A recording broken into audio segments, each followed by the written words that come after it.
Donc, je voudrais, au cours de cette conférence,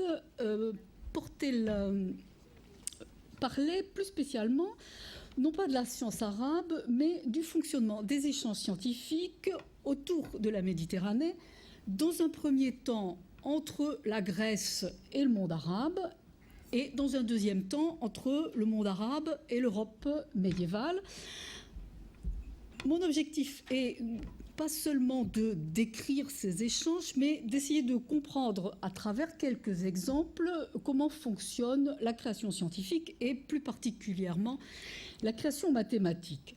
Donc, ceci va m'amener à m'intéresser au problème des traductions et à poser les questions de que traduit-on d'abord, pourquoi et pour qui traduit-on, qui traduit, comment traduit-on et enfin comment lit-on ces traductions.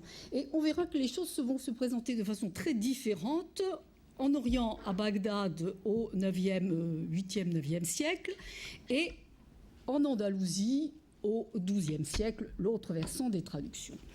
Donc je vais commencer dans un premier temps, par parler de la constitution. Je ne vais pas parler de la science arabe en général, Ahmed Djebar en a déjà parlé ici, mais je vais parler de la constitution de la science arabe, évoquer d'abord le milieu et les traductions, puis prendre quelques exemples, et dans un deuxième temps, je parlerai de la transmission à l'Europe de cet héritage. Donc, ce qui se passe, c'est que à partir du 8e siècle, dans l'Empire, avec la création de l'Empire abbasside, en fait, le monde arabe, ou arabo-musulman, comme on veut, il n'y a pas de bonne dénomination de toute façon, devient le lieu d'une intense activité scientifique dont la langue est l'arabe. Dans une énorme partie du monde qui s'étend en fait de l'Andalousie quasiment à l'Afghanistan, et même à l'Afghanistan inclus, en passant par le Maghreb, le Proche-Orient et l'Iran, c'est-à-dire en fait à l'est, c'est exactement l'ancien empire d'Alexandre. L'arabe devient, avec l'islam, un des facteurs d'unité d'un monde qui est très vite politiquement morcelé. En particulier en Orient, au Xe, XIe siècle, l'unité politique du califat abbasside éclate plus ou moins. On voit surgir ça et là des potentats locaux qui sont souvent iranophones ou turcophones, mais néanmoins, l'arabe reste la langue de la philosophie et des mathématiques. Y compris au Xe siècle, quand le persan renaît, quand on a une renaissance littéraire persane, avec des grands noms comme Ferdowsi, qui est l'auteur du Shahnameh, qui est un des monuments de la poésie persane, l'arabe reste la langue de la philosophie et des mathématiques. On peut citer quelques exemples. El-Biruni, qui est persanophone au départ, écrit toute son œuvre scientifique en arabe. Ibn Sina, Avicenne, dont la langue maternelle est aussi le persan, écrit sa somme philosophique Shifa, la guérison, en arabe, et il en donne un résumé vulgarisation, le Danesh-Nameh, en persan. Donc l'arabe est la langue des mathématiques et l'arabe en fait ce rôle, l'arabe va jouer un rôle tout à fait analogue à celui que va jouer de l'autre côté en Europe le latin. Et l'arabe, en fait, se prête, de par sa structure linguistique, l'arabe se prête très très bien à être la langue de la philosophie et de la mathématique, du fait de la possibilité, la richesse du vocabulaire, la possibilité de former à partir d'une racine plusieurs dérivés exprimant de subtiles nuances de sens.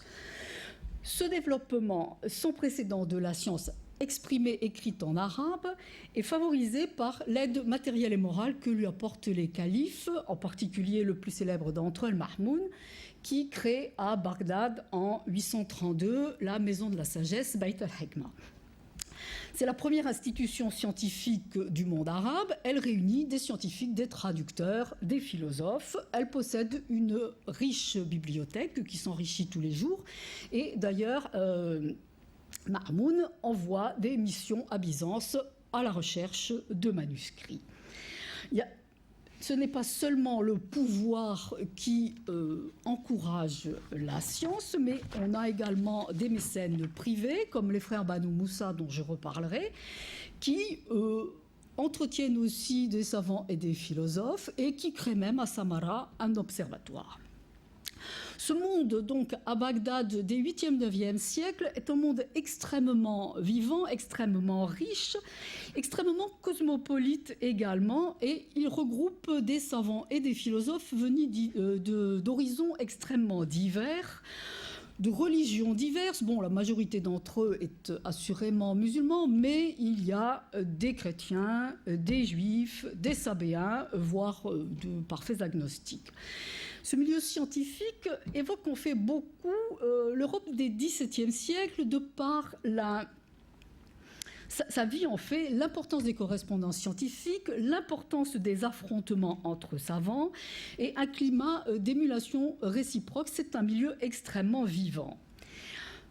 Ce développement de la science arabe, qui commence donc à partir des 8e, un petit peu, et surtout 9e siècle, même s'il a pu bénéficier au départ d'autres apports, ceux-ci sont négligeables devant l'importance reconnue de l'héritage grec.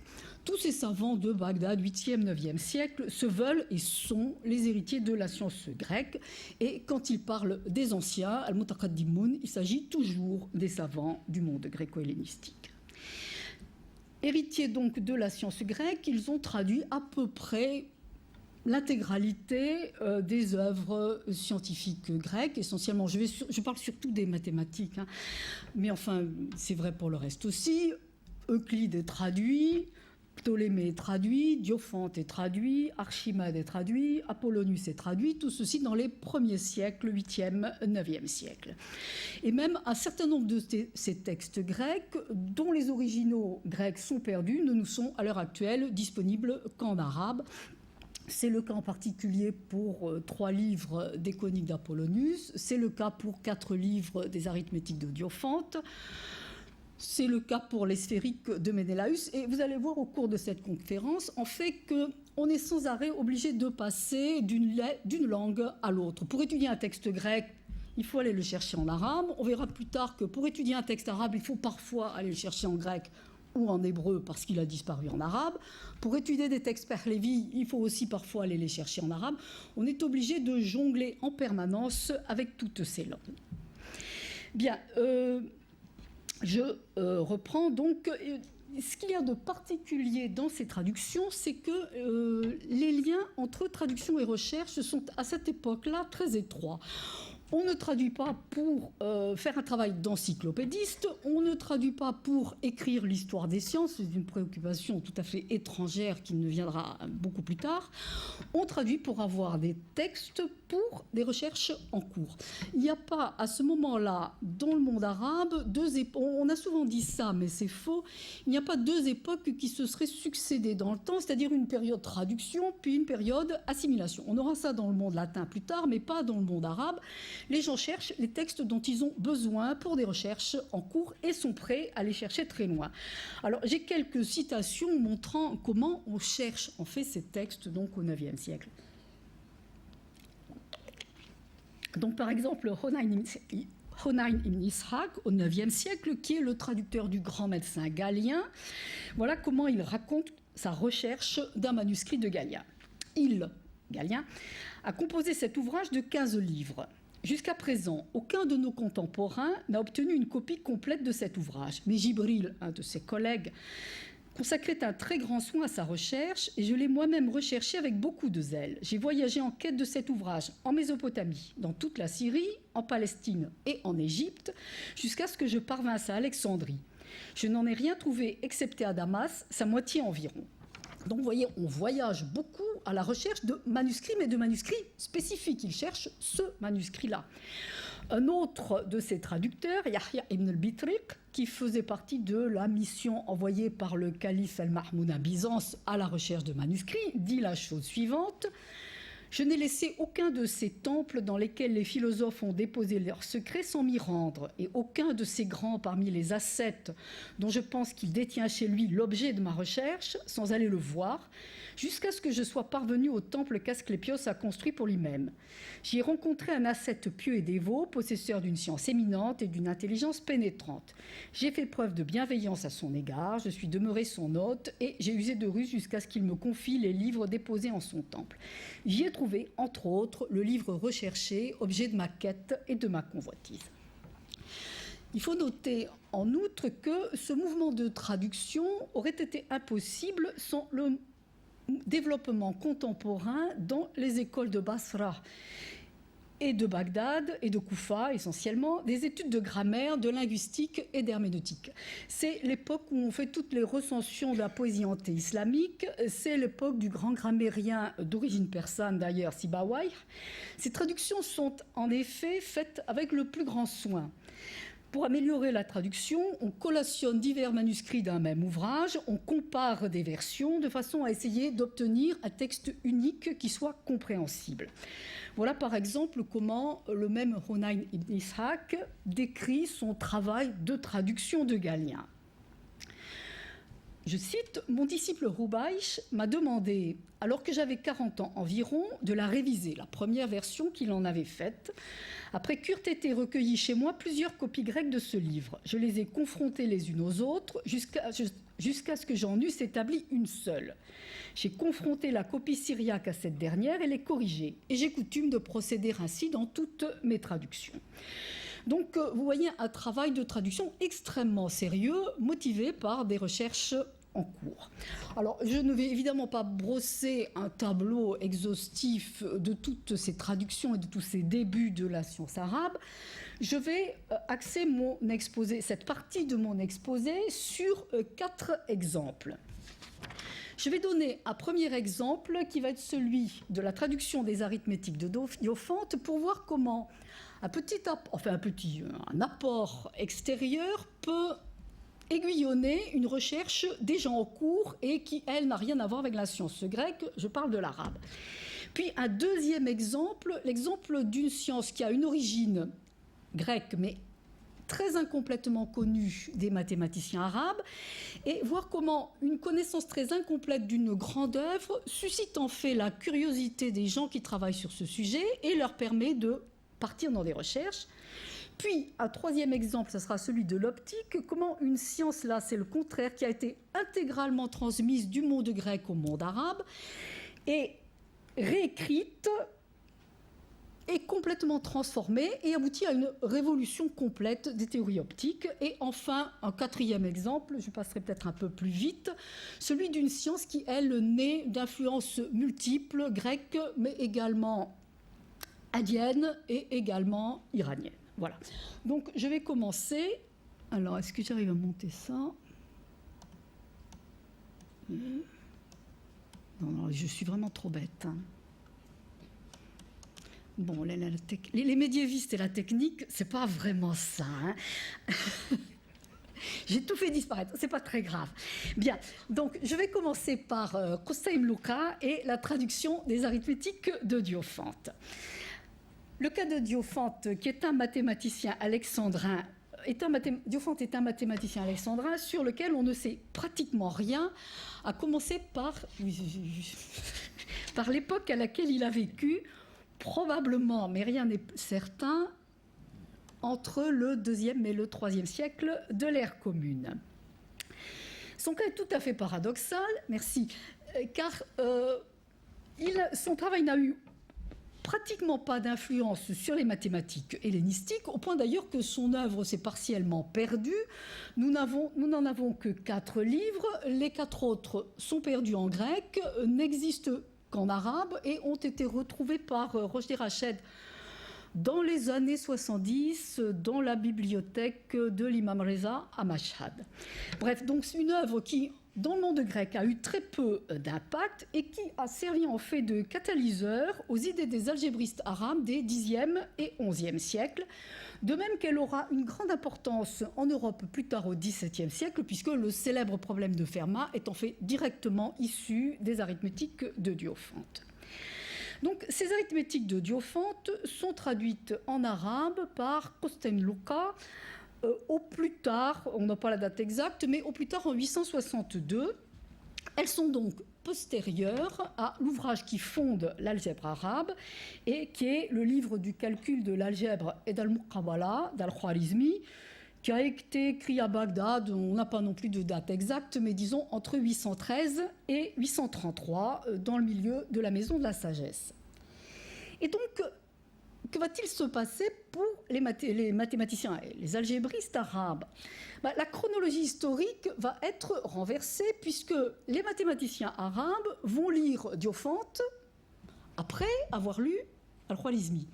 Ils vont donc lire Diophante avec des yeux et un vocabulaire d'algébriste. Donc, pas tout à fait ce que Diophante a écrit. Le premier symptôme de cette mutation, c'est que, alors que le texte grec était les arithmétiques, il est traduit en arabe par Sin'at al-Jabr, l'art de l'algèbre. Et c'est cette lecture algébrique de Diophante, cette transplantation dans un univers intellectuel tout à fait différent, qui va permettre aux algébristes de franchir ce que Bachelard appelait une barrière épistémique.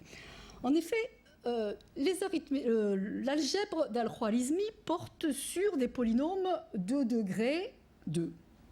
C'est-à-dire, il y a des termes constants, des inconnus, la chose, et puis le carré de la chose, et on ne va pas plus loin. Dans la mesure où l'algèbre, dès ses débuts, porte aussi bien sur des grandeurs que sur des nombres, il y a un petit problème, puisque multiplier un nombre par lui-même n fois de suite, ça pose aucun problème. Tout le monde sait faire ça.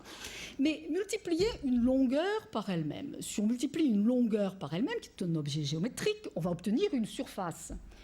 Si on multiplie une surface par une longueur, on va obtenir un volume. Après, on se trouve un peu gêné. Qu'est-ce qu'on fait pour comment interpréter géométriquement la puissance 4 ? Et c'est l'usage que fait Diophante dans un contexte arithmétique qui n'est donc pas le même, de ce qu'il appelle carré-carré, c'est-à-dire la puissance 4e, carré-cube, c'est-à-dire la puissance 5e, cube au cube, la puissance 6e.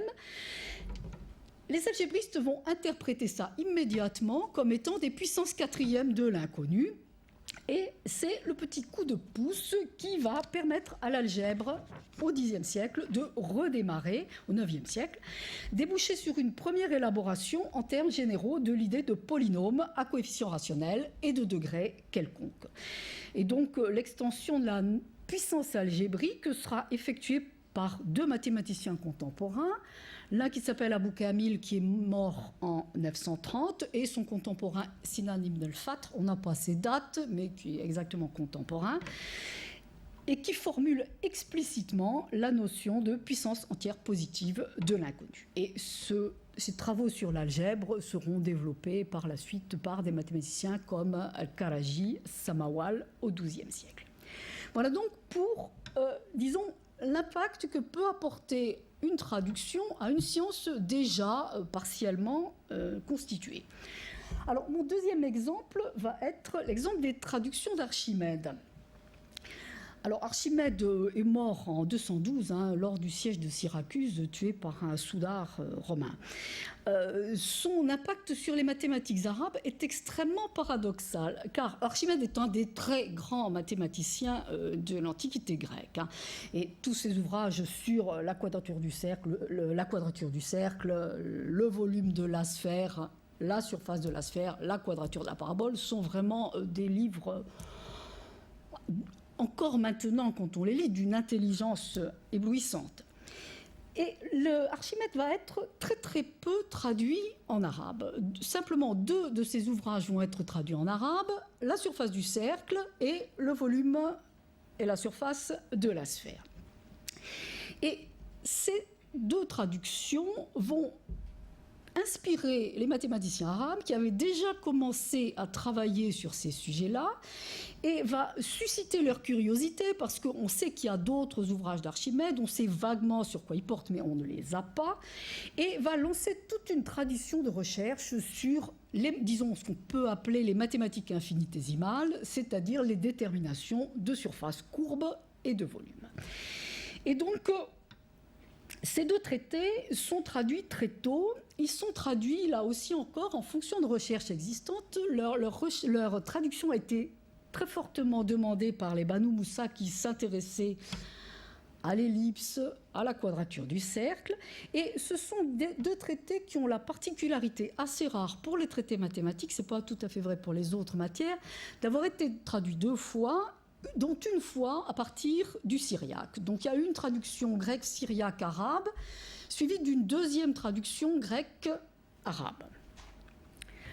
Et à la suite de ces traductions, à la suite des travaux des Banu Moussa dont j'ai évoqué tout à l'heure le rôle de mécène, tout un chapitre sur les mathématiques infinitésimales va se développer en langue arabe et les mathématiciens arabes vont retrouver pour l'essentiel les méthodes d'Archimède dans les ouvrages dont ils n'ont pas eu connaissance. Ils vont les développer, ils vont les généraliser, ils vont les infléchir également dans un sens beaucoup plus arithmétique, avec des moyens de calcul arithmétique infiniment plus sophistiqués que ceux que possédait Archimède.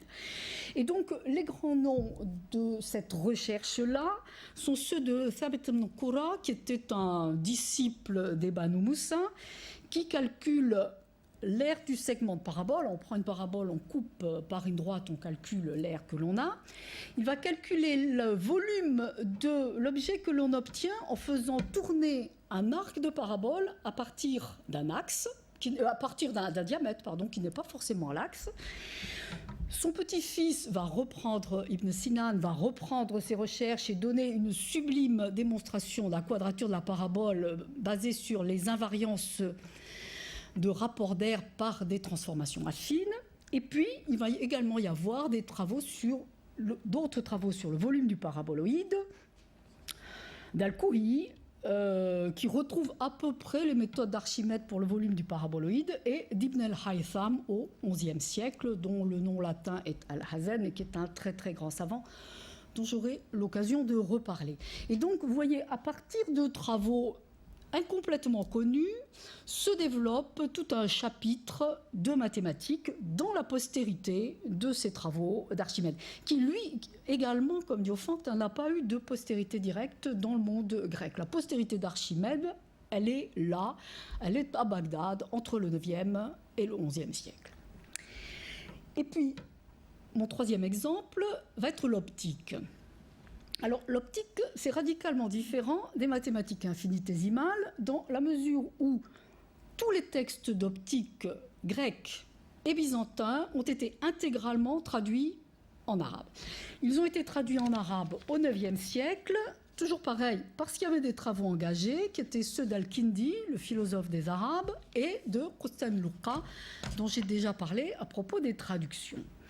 Donc pratiquement tout est traduit, l'optique d'Euclide, celle de Ptolémée, la catoptrique de Héron d'Alexandrie et les nombreux travaux hellénistiques sur les miroirs ardents, en particulier le plus important d'entre eux qui est celui d'Anthémus de Tralles.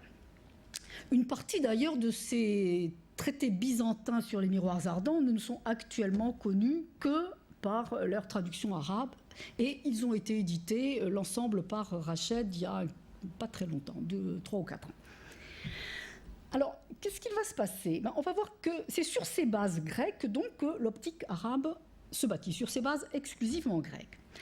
Et on va voir que les choses vont changer radicalement. En effet, dans le monde grec, on avait deux doctrines optiques qui cohabitaient. La doctrine des philosophes, qui est celle d'Aristote, qui est la doctrine de l'intromission, qui ne nous étonne pas puisque c'est la nôtre à l'heure actuelle, qui dit qu'on voit parce que les objets nous envoient dans l'œil des rayons, et c'est la doctrine dite de l'intromission, des rayons véhiculés par l'air.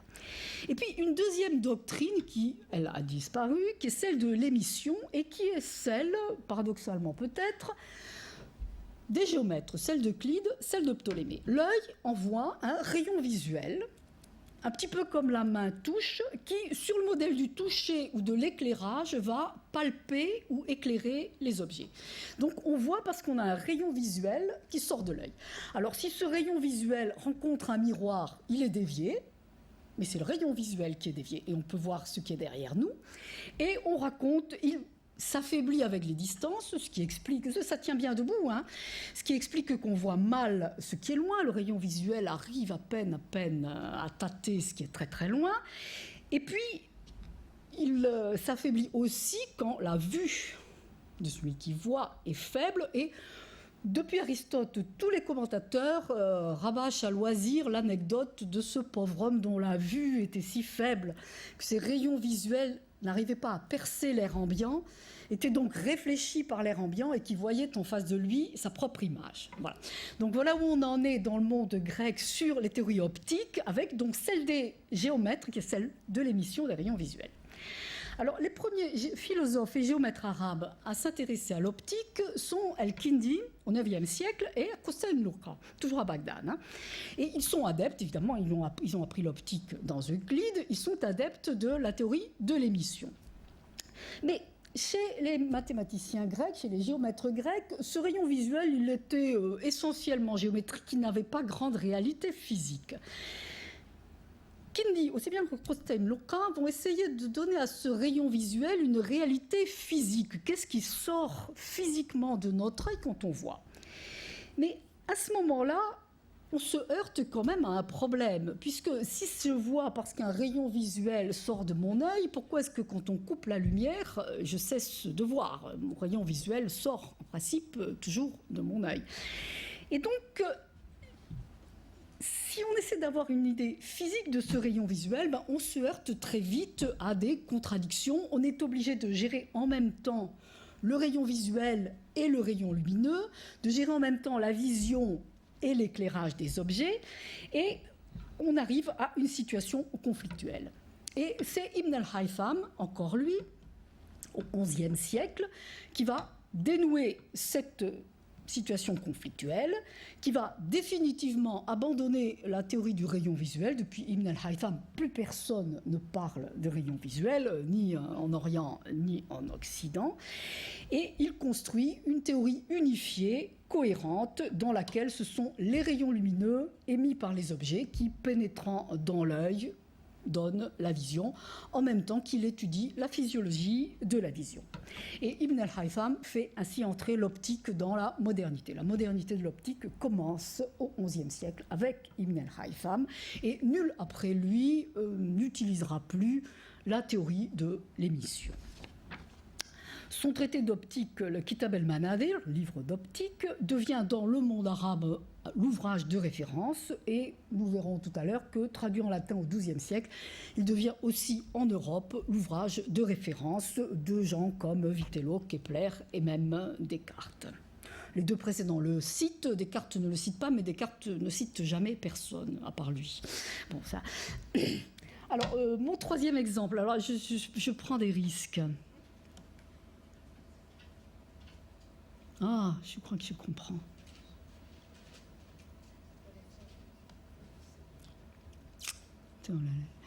La technique est une chose délicate. Hein.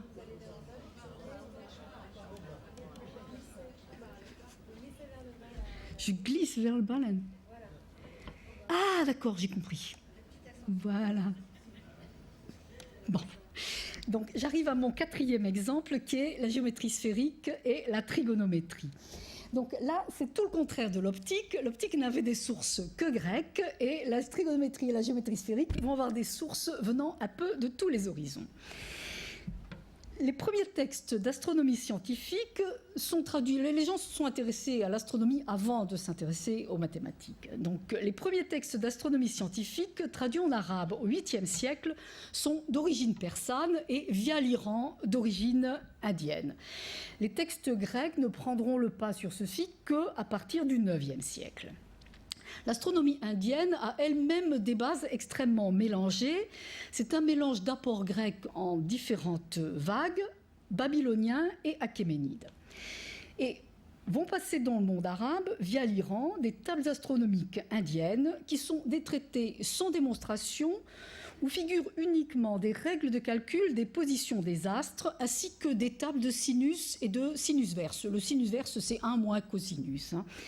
Sinus et sinus verse sont les deux gros apports de l'astronomie et de la trigonométrie indienne. Alors, dans ces traités indiens, il n'y a effectivement pas de démonstration, pour la bonne raison que le texte écrit était toujours censé être accompagné d'un commentaire oral. Le commentaire oral ayant disparu, évidemment, il ne reste plus que les textes écrits, et ces algorithmes sont souvent assez mystérieux parce qu'on ne sait pas très bien, on voit s'ils fonctionnent, mais on ne sait pas très bien comment ils ont été démontrés. Alors, c'est via l'Iran, donc l'Iran sassanide, qui est de 240 à 651, arrivée des Arabes. C'est via l'Iran que ces textes vont passer dans le monde arabe. En effet, en Perse sassanide se développe dès le IIIe siècle une astronomie scientifique en langue pahlavi, qui est l'ancien perse, sous les influences conjointes de la Grèce d'un côté, l'Iran est vraiment un pays charnière, et de l'Inde qui est de l'autre côté. L'Almageste de Ptolémée est traduit en pahlavi au IIIe siècle, et les textes de l'école de Brahma Parksa et d'Aryabhata circulent en Iran à partir du 5e siècle. Donc l'astronomie iranienne se construit sur ces deux bases. Cette littérature sassanide, d'ailleurs, a en grande partie disparu et on ne la connaît plus que par des traductions arabes. C'est ainsi qu'un certain nombre de traités d'astronomie sont qualifiés de zich, c'est leur nom générique, qui correspond au grec canon, et qui sont essentiellement donc, comme j'ai dit, des tables de mouvement des astres et des tables de sinus sans démonstration. Donc, ces premiers ziges introduisent donc à Bagdad le début de l'astronomie scientifique. Au IXe siècle, l'astronomie se développe, Régis Morlon a dû vous en parler, l'astronomie se développe à Bagdad sur une très très grande échelle, et donc on a besoin à ce moment-là d'outils nouveaux. Les textes grecs sont traduits au IXe siècle en arabe, c'est-à-dire Euclide, fondement de la géométrie et de Ménélaüs, la géométrie sphérique, et Ptolémée, qui sont les fondements théoriques de l'astronomie grecque.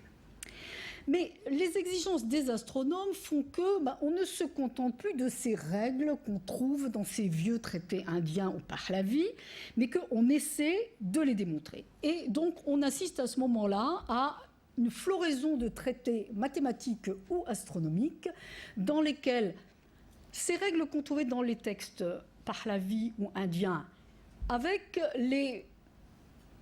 l'apport théorique de la géométrie grecque, on redémontre ces règles, on en démontre d'autres et on crée à ce moment-là une géométrie sphérique, une trigonométrie.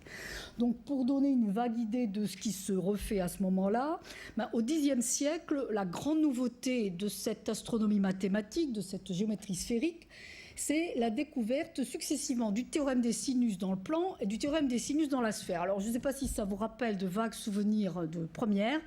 Le théorème des sinus dans le plan, c'est quand vous avez un triangle ABC. Si on appelle petit a le côté BC et grand A l'angle, on a petit a le côté BC sur l'angle A est égal au côté AC sur l'angle B, est égal au côté, celui que j'ai oublié, AC sur l'angle B. Bon. Le théorème des sinus sur la sphère, c'est la même chose, mais en prenant des triangles sphériques et les longueurs des arcs. Bien. Donc, voilà comment se développe cette géométrie sphérique et cette trigonométrie. Ce sont les deux grandes inventions du Xe siècle. Il faut également noter, pour la confection de tables trigonométriques, indispensables aux astronomes, le développement de méthodes d'interpolation quadratique qui sont à l'origine issues soit de Ptolémée, on a juste chez Ptolémée l'interpolation linéaire, soit des méthodes quadratiques qui sont tirées de traités indiens comme ceux de Brahmagupta.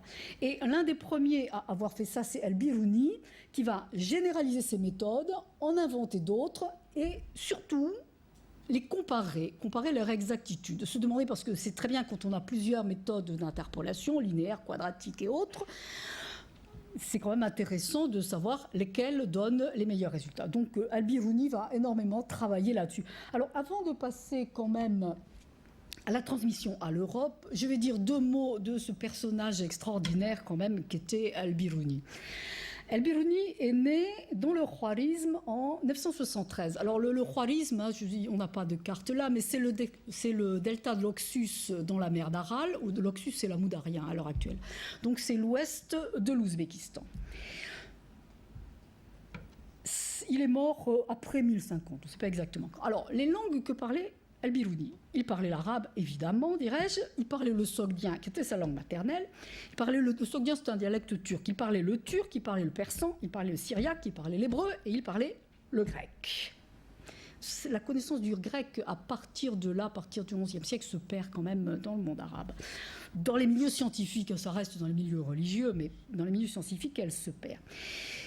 Il accompagne le sultan de Ghazni, Masroud ibn Mahmoud ibn Subuktekin, dans plusieurs de ses missions en Inde. Et profitant de ce qu'il était en Inde, comme ce n'était pas un militaire, il enseigne, il traduit des ouvrages indiens en arabe, dont Brahmagupta en particulier. Il traduit également de l'arabe en sanskrit, Euclide et Ptolémée. Sa curiosité a porté sur l'ensemble des matières. Il s'est intéressé aux mathématiques, certes, à l'astronomie, à l'astrologie, à la cartographie, à la météorologie, à la minéralogie, à la botanique, à la pharmacologie et à la géographie, à l'histoire des civilisations et même à la philosophie.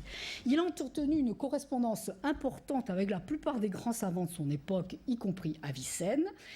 Et donc vous voyez, Al-Biruni est un cas, quand même, peu de gens possédaient autant de langues et s'intéressaient à autant de choses, mais quand même, il est assez caractéristique de cet homme savant du XIe siècle. Voilà. Donc, j'en ai fini avec le monde arabe. Je n'ai pas fait un panorama de la science arabe, mais j'ai simplement essayé de voir comment s'étaient faits les débuts, quels avaient été les points de départ. Et maintenant, je vais passer donc à la transmission à l'Europe de la science arabe. Alors, voyons. Ouais. Bien.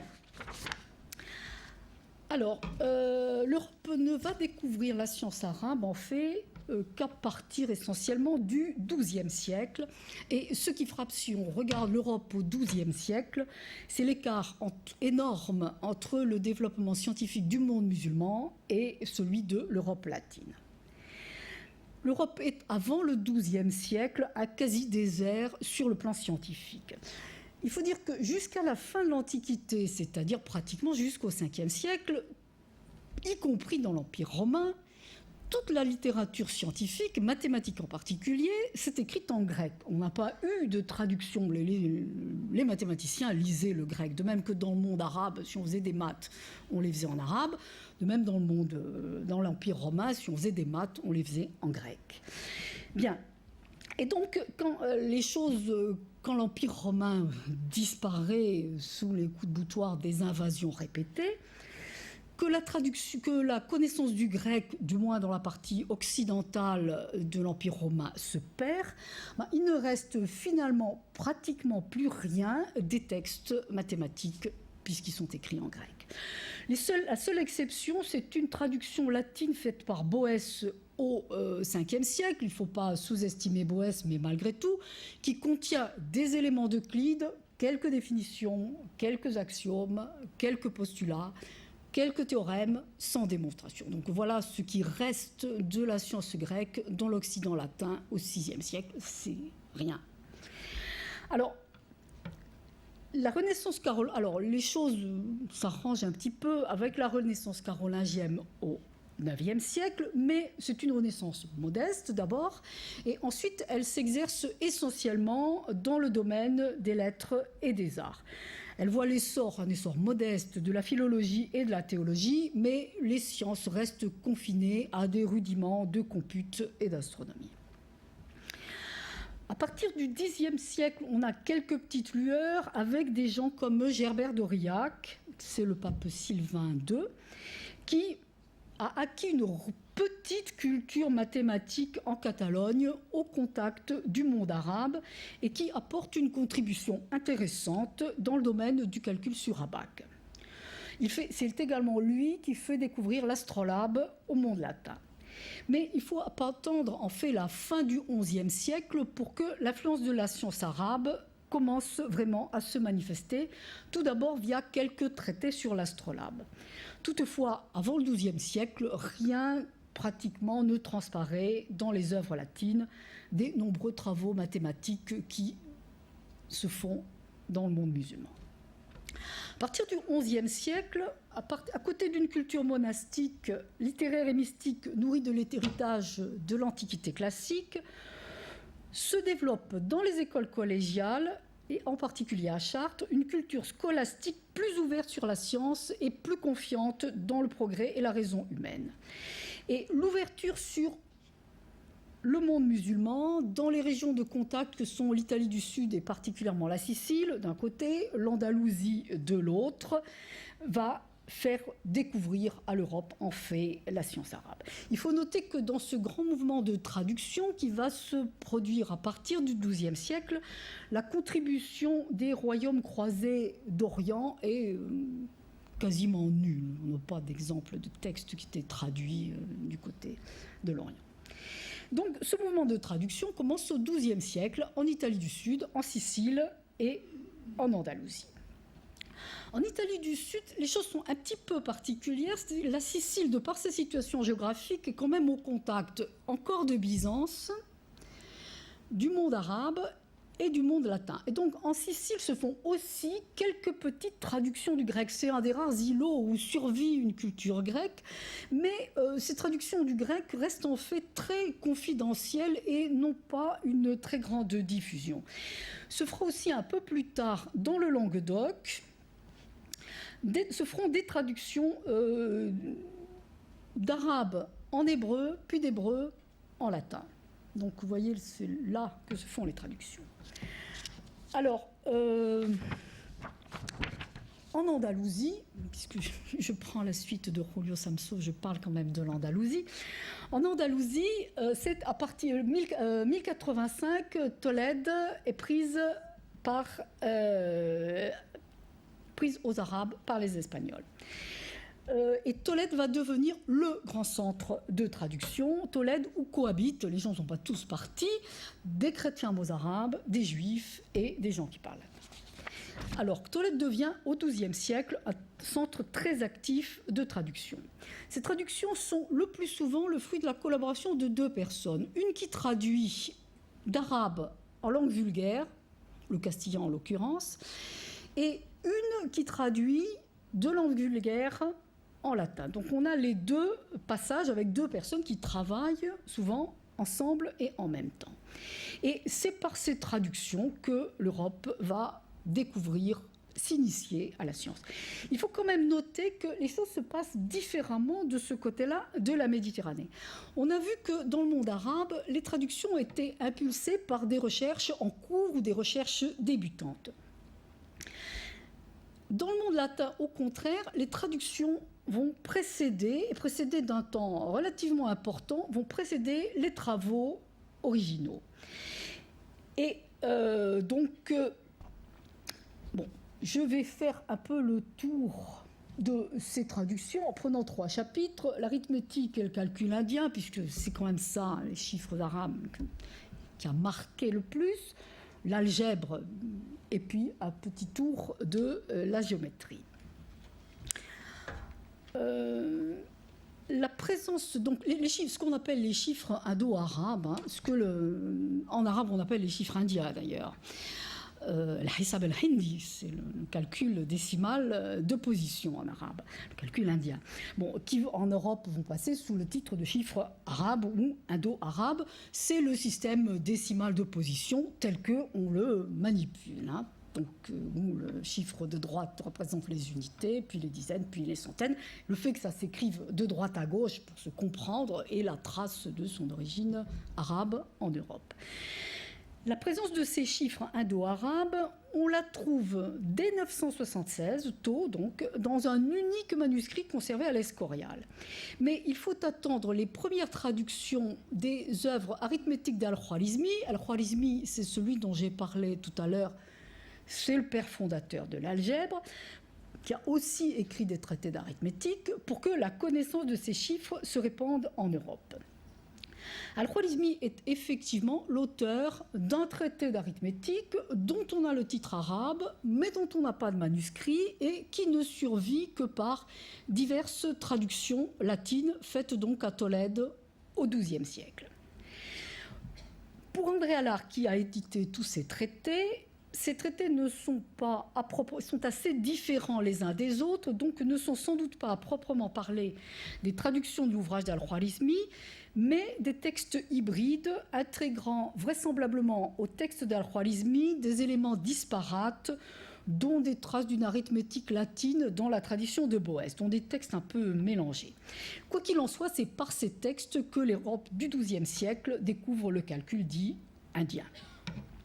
Et c'est à partir du milieu des traducteurs tolédans, donc je ne vous ai pas donné les noms, Pierre Alphonse, Dominique Gundi-Salvi, Avendoft, qui était Abraham Ibn Daud, Jean de Tolède, que ce système des chiffres indo-arabes va se répandre dans toute l'Europe, supplantant les méthodes de calcul utilisées jusque-là, qui étaient à l'aide de l'abaque ou du tableau de poussière ou des apis posés sur un tableau. Et d'ailleurs, la première phrase de la première de ces traductions, Dixit algorithmi, al-Khwarizmi a dit, devient algorithmus, et algorithmus devient à partir du XIIe siècle le terme spécifique qui désigne tous les traités d'arithmétique sur la numération de positions. En particulier dans les premiers, donc autonomes, qui ne sont plus des traductions, on a le traité de Jean de Sacrobosco, qui s'appelle Algorithmus vulgaris, donc algorithmi, le nom propre est devenu un nom commun, Algorithmus vulgaris même, et le traité d'Alexandre de Villedieu, Carmen des algorithmos. Et à partir de là, tous ces traités de numération vont s'appeler des algorithmus. Alors, l'algèbre est une création donc des mathématiciens arabes. Le premier texte d'algèbre, c'est celui d'Al-Khwarizmi. D'ailleurs, tous ses contemporains, à part un qui dit non, c'était mon grand-père Ibn Turk, mais tous ses contemporains lui reconnaissent l'invention de l'algèbre. C'est donc par le livre d'Al-Khwarizmi que le monde arabe s'est initié à l'algèbre, et c'est par le livre d'Al-Khwarizmi que l'Europe au XIIe siècle va aussi s'initier à l'algèbre. Alors, les premières traces latines se rencontrent dans un des traités d'arithmétique que je viens d'évoquer. Dans un de ces traités, celui de Jean de Tolède, il y a un tout petit chapitre portant sur les équations du second degré, qui sont celles qui sont résolues dans le livre d'Al-Khwarizmi. Ce petit chapitre s'intitule « Exceptiones, exemple des libros qui dicitur Gebla et Mukabala ». Et c'est la première occurrence en latin de ce terme algèbre, sous cette forme d'abord primitive qui est Gebla et qui va être très vite remplacée par algebra.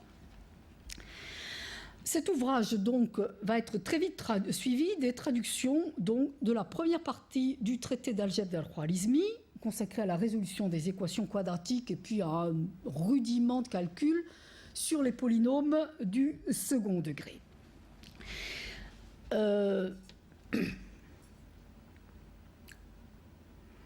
Bien. Donc, on a plusieurs traductions latines de cet ouvrage. On en a une par Gérard de Crémone et on en a une par Platon de Tivoli. Ces traductions vont très très vite avoir beaucoup de succès et être lues assez généralement. Avec la traduction latine que André Allard, qui a édité ces textes latins, date de la fin du XIIe siècle, de l'algèbre d'Abou Kamil, on a les bases algébriques avec lesquelles l'Europe va apprendre l'algèbre, et pas plus. C'est-à-dire que ces traductions au XIIe siècle, on a l'algèbre d'Al-Khwarizmi, l'algèbre d'Abou Kamil, qui est un successeur immédiat d'Al-Khwarizmi, mais tout ce qui s'est fait comme travaux d'algébristes après, c'est-à-dire aussi bien Al-Karaji, Samawal, Khayyam, Sharaf ad-Din Toussi, toutes ces choses-là ne sont pas traduites à ce moment-là. C'est donc sur ces petites bases partielles que l'Europe va s'initier à l'algèbre. Ces traductions sont souvent à la limite de l'incompréhensible. À la différence de ce qui s'est passé dans le monde arabe, où j'ai insisté sur la remarquable qualité des traductions, les traductions latines sont assez étonnantes. C'est du mot à mot. C'est-à-dire, si vous avez le dictionnaire qui vous permet de remplacer un mot arabe par un mot latin, à partir du latin, vous reconstituez sans aucun problème le texte arabe. Et donc, c'est compréhensible, puisque c'est de l'arabe. Mais si vous n'avez que le texte latin et aucune connaissance de l'arabe derrière, c'est du latin quasiment incompréhensible, puisqu'il adopte la structure de la phrase arabe, qui est très différente de la structure de la phrase latine. Donc ces traités sont d'une lecture difficile. Et finalement, il faut attendre bien le début du XIIIe siècle pour que l'algèbre soit comprise et qu'on voit apparaître quelques créations originales, comme le traité de Jordan de Némours, De Numeris Datis, du début du XIIIe siècle, et surtout de Fibonacci, ou Léonard de Pise, qui est l'auteur du Liber Abaci, qui est la première création originale de l'algèbre en Europe. Alors, contrairement à ce qu'affirmait un grand historien des sciences de la fin du XIXe siècle, qui évoque et qui voyait dans l'œuvre de Fibonacci l'influence conjointe de Diophante et d'Al-Karaji, les études récentes faites par Rached, qui est en train d'éditer Al-Khwarizmi, et Abou Kamil aussi, tendent à prouver qu'en fait, Fibonacci dépendait exclusivement d'Al-Khwarizmi et d'Abou Kamil, et que son œuvre est un prolongement latin dans d'autres directions que les directions prises par l'algèbre arabe de ce petit point de départ-là. Voilà. Bon, tout l'algèbre porte la trace de cette origine arabe, à commencer par son nom, Gebla, j'ai dit tout d'abord, puis Algebra et enfin Algèbre, et le nom de son inventeur, puisque Al-Khwarizmi, gloire suprême, est devenu un nom commun. C'est quand même ça, vraiment la gloire. Tous les objets de l'algèbre, introduits par Al-Khwarizmi et Abou Kamil, vont se retrouver tels quels chez les algébristes jusqu'à Cardan et Viette. En particulier, donc, dans Al-Khwarizmi, les objets qui intervenaient, j'ai dit c'est uniquement chez Al-Khwarizmi des polynômes de degré 2. Hein. Donc, on a les nombres, al-Haddad al-Mufrad, le nombre simple, en fait, c'est la constante des polynômes ou des équations du second degré. L'inconnu, shay, la chose, ou la racine, jidr. Et puis le carré de l'inconnu, qui en arabe est le mal et qui va être traduit en latin par sensus. Et toute cette terminologie-là, on la retrouve très largement jusqu'au XVIe siècle. Et même chose donc a été traduit en latin par Res, mais a été traduit en italien, parce qu'après on a eu des traductions en langue vernaculaire de ces ouvrages d'algèbre, par Cosa. Et Cosa est devenu quasiment un nom générique qui désigne l'algèbre, puisque les algébristes sont parfois qualifiés de cossistes, les grandeurs dont traite l'algèbre sont parfois qualifiées de nombres cossiques, et donc on a encore cette trace-là, cette fois-ci via l'arabe, via l'italien, jusqu'au XVIe siècle. De même, le classement que fait Al-Khwarizmi des équations quadratiques. Al-Khwarizmi classe les équations quadratiques en... Je répète peut-être ce qui a déjà été dit par Gebhard, mais bon. Al-Khwarizmi classe les équations quadratiques en 6 types pour la bonne raison que il n'est pas question dans la forme canonique de ces équations de faire intervenir 0. Il n'est pas non plus question de faire intervenir des nombres soustraits. Donc on a 6 types. Des choses, des carrés sont égaux à des choses. AX2 égale BX. Des carrés sont égaux à des nombres. AX2 égale C. Des nombres sont égaux à des choses. BX égale C. Puis, maintenant quand on en prend 2, des carrés plus des choses sont égaux à des nombres. AX2 plus BX égale C. Des carrés plus des nombres sont égaux à des choses, etc. Et cette façon de classer les équations quadratiques va se retrouver encore jusqu'à Cardan, qui classe les équations algébriques sous cette forme-là. Bien, voilà donc pour l'algèbre. La géométrie, bon, je vais passer très très vite sur la géométrie. La géométrie, je vous ai dit, donc jusqu'au VIe siècle, on n'avait que de vagues échos d'Euclide dans Boès. Et donc les premières traductions d'Euclide faites sur l'arabe vont dater du XIIe siècle et vont être le point de départ de l'étude de la géométrie. On a plusieurs traductions d'Euclide, toutes à peu près contemporaines du XIIe siècle. On ne s'accorde pas toujours très bien sur l'identité des traducteurs et leur chronologie exacte. Il n'en demeure pas moins que ces traductions vont être la source des divers commentaires. Ces traductions ne sont souvent pas très compréhensibles, j'insiste là-dessus, donc ça a besoin d'être commenté.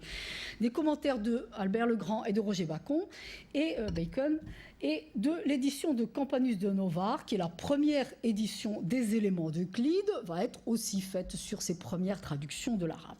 Et il faut noter que cette édition des éléments d'Euclide, donc de Campanus de Novare, qui date de 1259, va être le premier livre mathématique imprimé à Venise en 1482.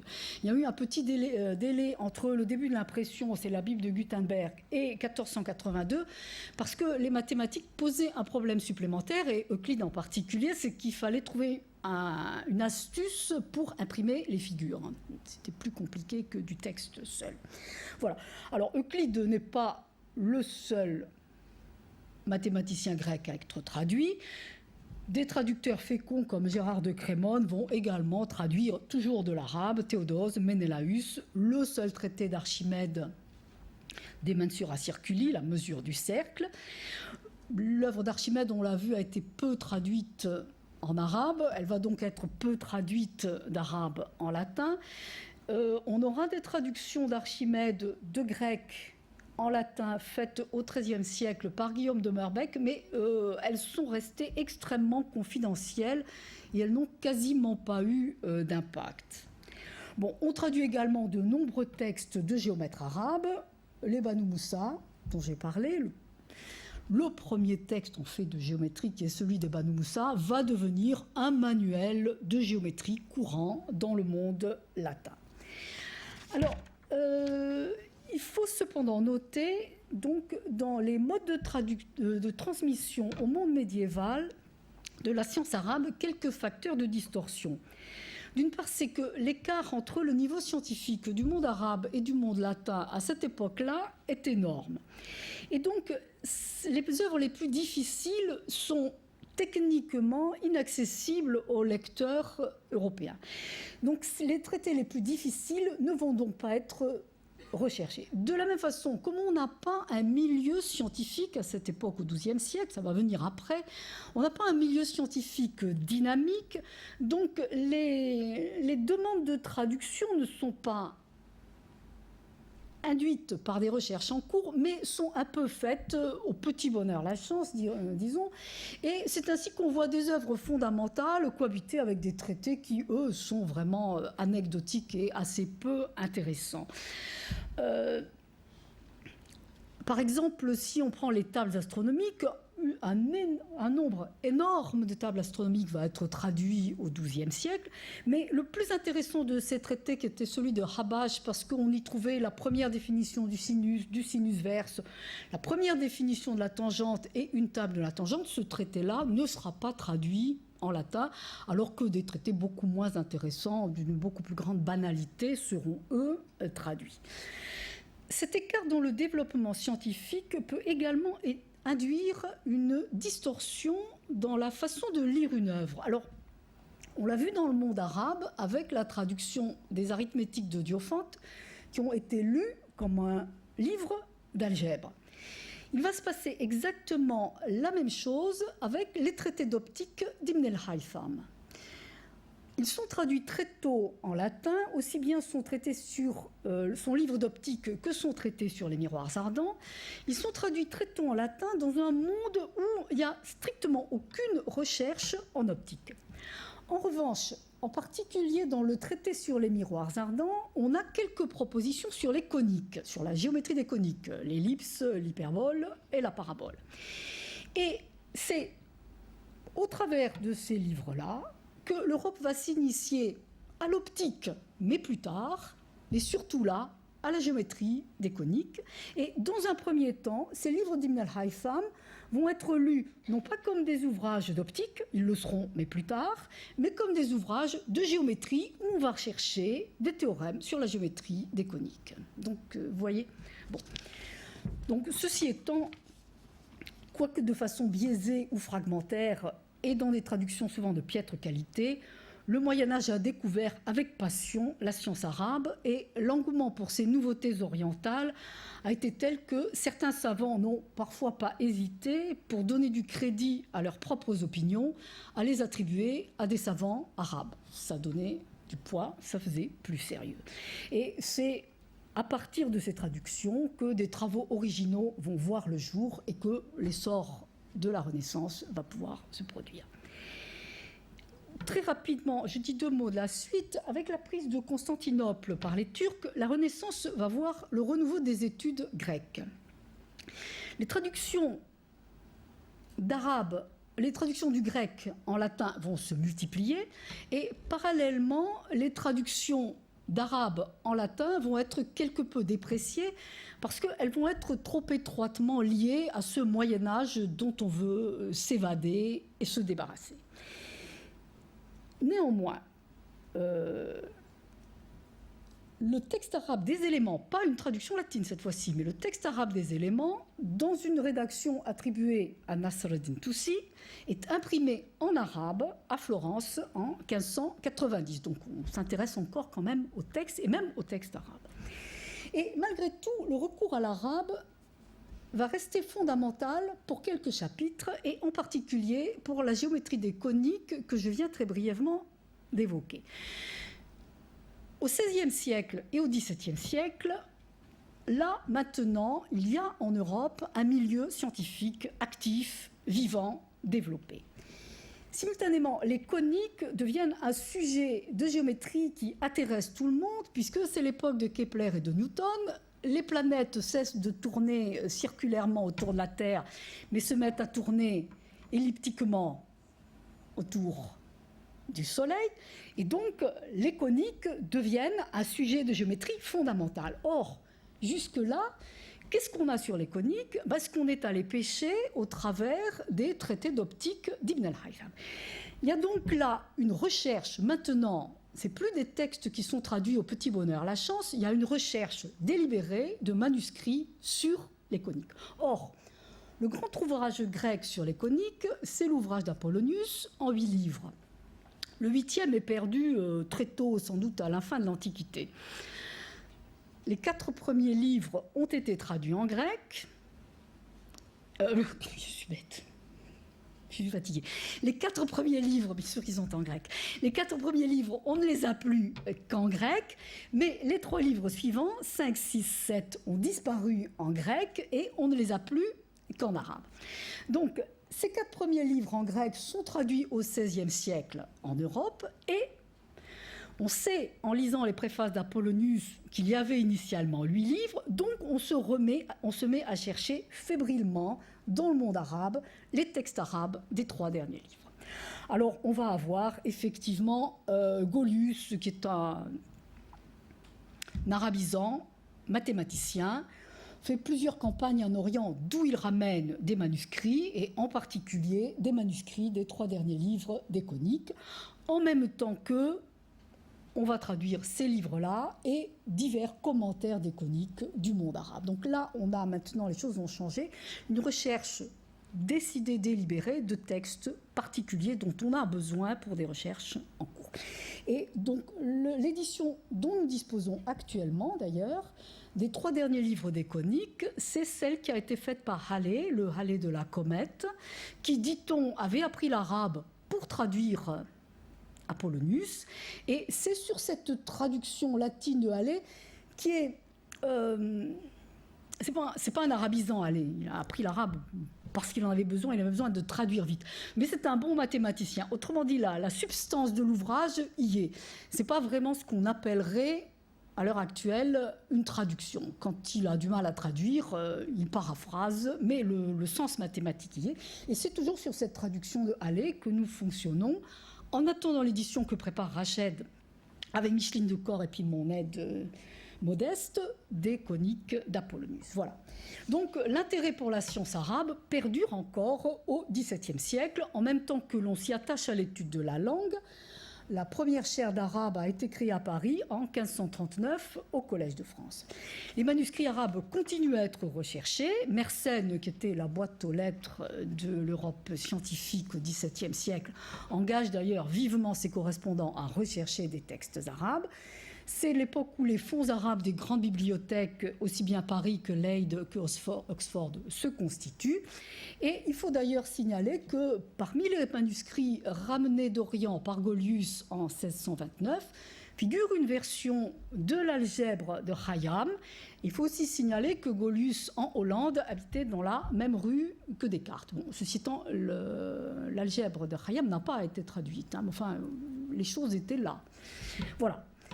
Bon, comment conclure donc après ce survol rapide et non exhaustif, hein. J'ai essayé d'isoler des points que j'estimais intéressants. J'espère avoir montré donc comment la science arabe est née d'influences diverses, d'une appropriation d'un héritage essentiellement grec, mais aussi syriaque, sanskrit et persan. Comment cette appropriation s'est faite par le biais de traductions qui ne furent en aucun cas passives, mais critiques et innovatrices, et comment elle a intégré des écrits anciens dans de nouvelles traditions conceptuelles et techniques, aboutissant à une réactivation, à une transformation d'un héritage multiple.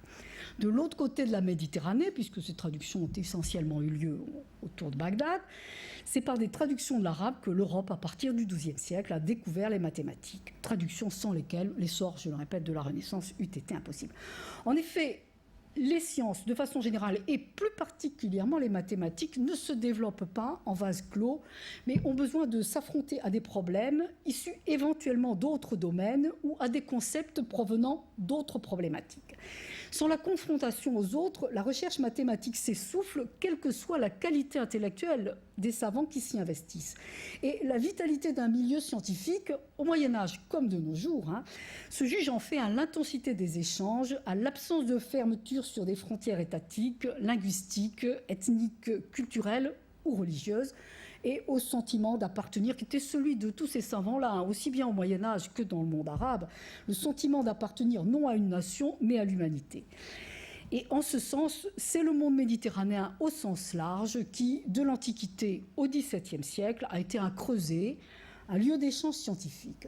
Jusqu'au XVIIe siècle, si on veut comprendre une discipline, et même souvent une seule œuvre ou un seul auteur, il faut passer en permanence du grec à l'arabe, de l'arabe au latin, du latin à l'hébreu ou de l'hébreu au latin, etc.